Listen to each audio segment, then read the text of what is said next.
أعوذ بالله السميع العليم من الشيطان الرجيم. بسم الله الرحمن الرحيم. Assalamu alaikum wa rahmatullahi ta'ala wa barakatuhu al'ummar musulmi baki ɗaya. Da fatan kowa ya wani lafiya, Allah ya sa haka, amin.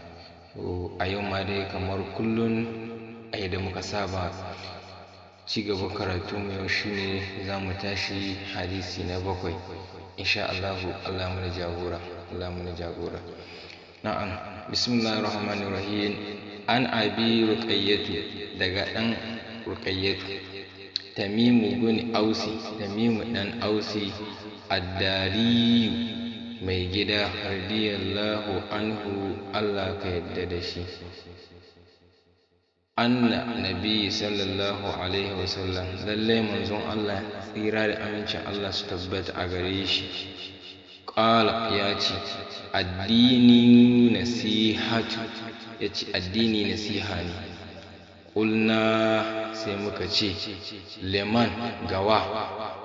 Ƙala, sai manzon Allah tsira da amincin Allah su tabbata a gare shi, ƙala ya ce, lillahi, ga Allah, wali kitabihi, da kuma littafan shi, wali rasulihi, da manzannin shi, wali a'immatihil musulmi, da shugabanni musulmai, wal ammatihin, da bayan shi.